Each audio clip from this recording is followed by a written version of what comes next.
누가복음 23장 39절에서 43절까지 우리 교독합니다. 달린 행악자 중 하나는 비방하여 가로되 내가 그리스도가 아니냐 너와 우리를 구원하라 하되 하나는 그 사람을 꾸짖어 가로되 내가 동일한 정죄를 받고서도 하나님을 두려워 아니하느냐.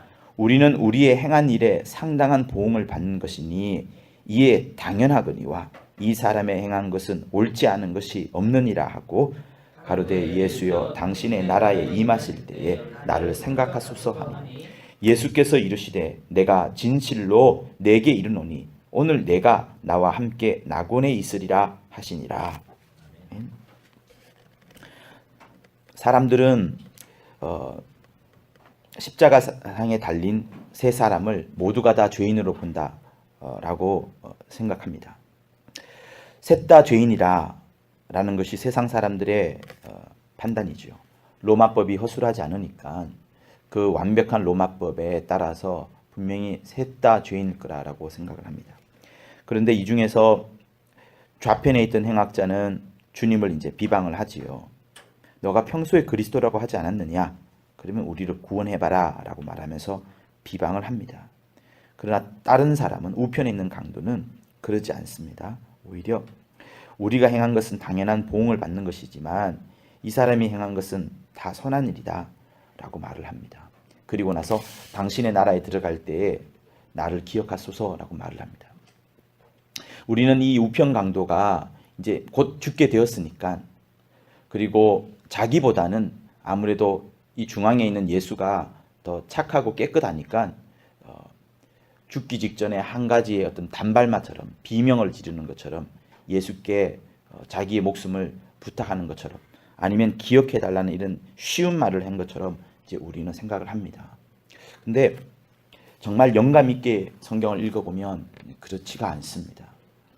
지금 이 성경의 구절은 26절부터 시작을 해요. 어제 주일날에 우리는 26절부터 읽었습니다. 26절에는 구레네 시몬이 나와요. 자, 제가 여러분들에게 말씀드리고자 하는 것은 우리 모두가 다 지금 주님과 함께 이 골고다 언덕에 모두가 다 올라와 있습니다.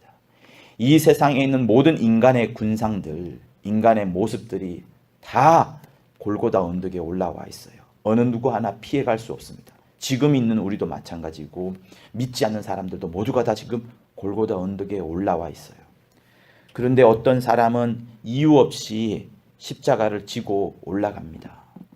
이 사람은 아무것도 모르지만 어쨌든 올라가요. 역사의 후대가들은 이 구레네 시몬이 예수를 잘 믿었다라고 기록을 하고 있습니다. 그리고 또 한편에 누가 등장하냐면 백성들과 가슴을 치며 슬피 우는 여자들이 올라갑니다.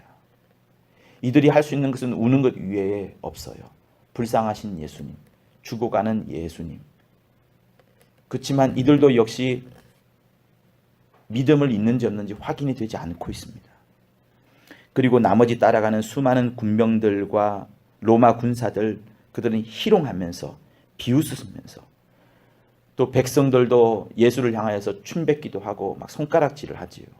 그 중에 분명히 예루살렘으로 예수께서 들어오실 때에 호산나 호산나 하면서 소리치던 막 반기던 사람들이 있었을 겁니다. 아니면 오병이어를 경험한 사람들도 있었을 거예요. 예수께서 이적을 행하시고 무리를 걸으시고 수많은 사람들을 고치는 것들을 여러 번 목격을 했기 때문에 이 사람들은 다 예수께서 예루살렘에 들어오실 때 환호를 했었고 기뻐하며 받아들였을 겁니다. 그런데 죽는다고 하니 또 죽음 앞에서 아무런 액션을 취하지 않고 이렇게 나약해진 모습을 보면서 사람들은 실망을 하는 겁니다.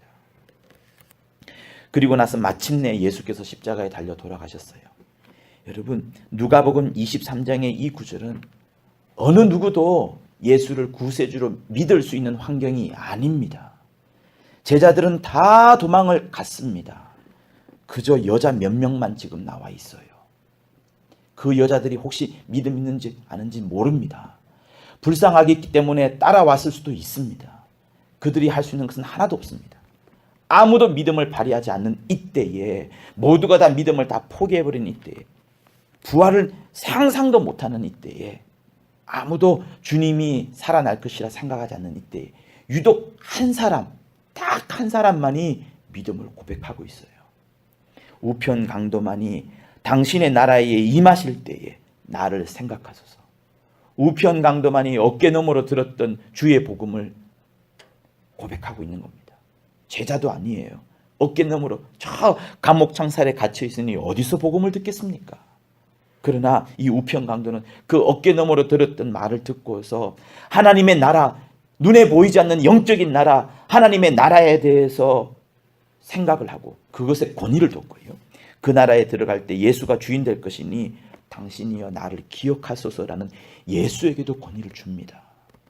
그러니 이 세상 수많은 사람들이 있지만 수만 번 복음을 들어왔지만 가장 어려울 때, 예수께서 가장 힘드실 때, 부활의 소망이 전혀 보이지 않을 때, 절체절명의 순간에서 이 사람 유일하게 이 우편 강도만이 믿음을 고백하니 예수께서는 여러 번 반복하는 거예요.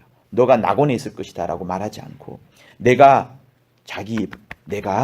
진실로 너에게 일부러 이렇게 말합니다.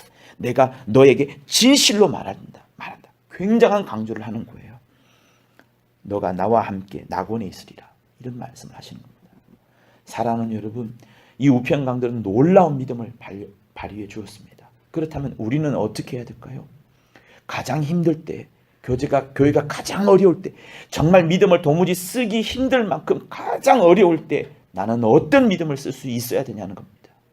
주님이 내일 당장, 지금 당장 죽을지도 모르는, 아니 다시 말하면 내가 지금 당장 죽을지도 모르는, 아무런 세상에 희망도 없었고 하나님의 응답도 안 받은 것 같고 수만 번 기도했고 수만 번 헌신도 했지만 이 땅에서 조그만 흔적도 맛보지 못했다고 할지라도 예수가 나의 구주시요, 예수만이 나를 살리실 분이시요, 예수만이 나의 왕이시요라고 고백해야 되는 것이 지금 우편 강도가 또 다른 사람들과 비교하여서 우리에게 해주는 놀라운 말씀인 겁니다.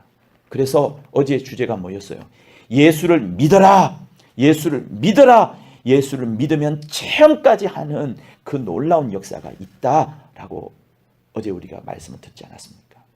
그래서 사랑하는 여러분, 우리 모두가 다 갈릴리 이 골고다 언덕에 지금 올라가 있습니다. 어떤 믿음을 쓰느냐, 과연 나는 무엇을 믿고 있느냐, 정말 주님을 의지하고 있느냐라는 것을 다시 한번 확인해 보는 이 새벽, 이 시간이 되기를 예수 이름으로 부탁드립니다.